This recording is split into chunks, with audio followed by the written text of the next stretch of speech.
Hello and welcome to Literary Crossings, the podcast where we explore the connections between great literary movements. Today, we're embarking on a fascinating journey back to the 19th century to compare two powerful, influential movements, British Romanticism and American Transcendentalism. Are they two sides of the same coin or distinctly different philosophies? To help us and reveal this, we have three experts with us today. Welcome everyone. Hello, great to be here. So let's start across the pond. Our British Romanticism expert, could you set the stage for us? What was happening in Britain and what are the key themes that define this movement? Absolutely. British Romanticism emerging in the late 18th century was very much a reaction against the Industrial Revolution and the rigid rationalism of the Enlightenment. It was a movement that championed emotion over reason, the individualist experience, and most famously, the profound and sublime power of nature. Poets like William Wordsworth, for instance, sought to find divinity and deep feeling in the natural world. In his preface to lyrical ballads, he famously called it poetry, the spontaneous overflow of powerful feelings. And it wasn't just about serene landscapes, was it?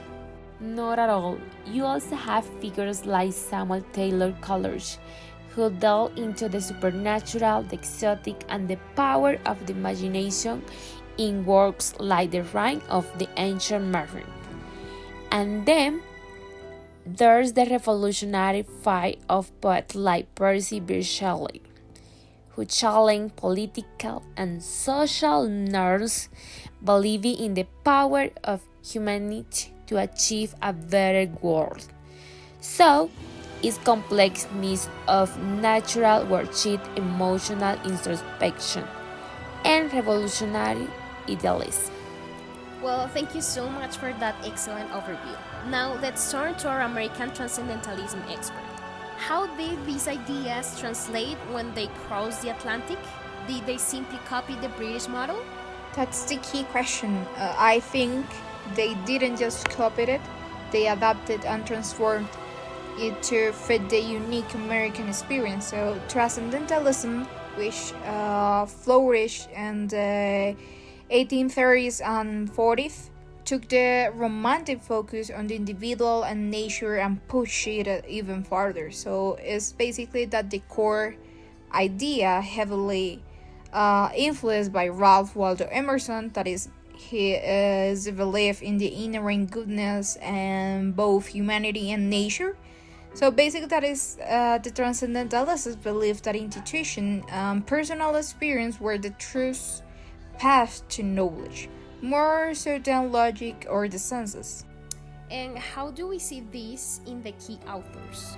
So, Emerson, in his essay, Self-Reliance, makes a powerful call for individuals to avoid conformity and follow their own instincts. So, he writes, "Who would be a man must be a nonconformist." Then you have his student, Henry David Thoreau, who put these ideas into practice. So basically, he famously lived alone in a cabin at Walden Pond for 2 years to live simply and discover the essential truths of life, which he documented in his book Walden. So for them, nature wasn't just beautiful, it was a direct path to the over soul, a divine spirit that connect all living things. Fantastic. So we have two movements that clearly value nature and the individual. This seems like the perfect moment to bring in our comparative analyst. Could you highlight the main similarities and differences for us, please? Of course, the primary similarities, as you both noted, is the elevation of the individual's intuition and a deep reverence for the natural world as a source of spiritual truth. Let's say that both movements were a turning away from the purely rational. However, the differences are rooted in their historical contexts. So British Romanticism often has a backward-looking nostalgic quality and a longing for a pre-industrial past, and it can sometimes have a darker and gothic element. Great, and what about the Americans? Well, the American transcendentalists were distinctly more optimistic and future-oriented. Let's say their philosophy was deeply tied to the identity of a young and democratic nation, and their individualism was a political and social statement. So while the British Romantics were reacting against a long-established society, the Americans were trying to define a new one. Emerson's and Thoreau's ideas about the self-reliance and civil disobedience are fundamentally American ideals. Well, that was very clear distinction. Now let's put on your other hat as our literacy critic. Can you analyze a specific piece from each movement to show us these ideas in action, perhaps looking at tone and style? Okay, thank you. So, a great painting is Wordsworth's I Wander Lonely as a Crowd, and of course, Emerson's Nature. So, first, just listen to Wordsworth's word.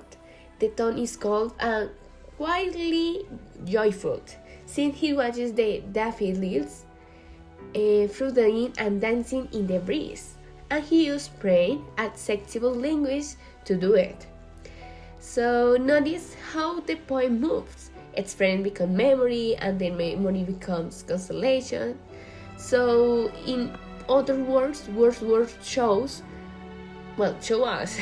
how a moment in nature can be stored by the mind and later used to heal or study the heart. So the effect is confidently and gently persuasive, I will say. Great, thank you. And what about in Emerson? Emerson, by contrast, he chose differently. His voice in nature is more argumentative and metaphysical, because just think of the line, I become a transparent eyeball, I am nothing, I see all.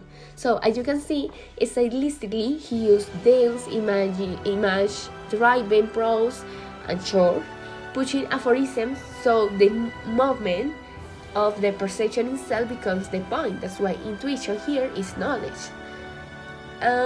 Rather than offering a consolidated recollection, Emerson asks you to trust the immediate sight, to dissolve the self into a large spiritual vision that calls for insights and often action.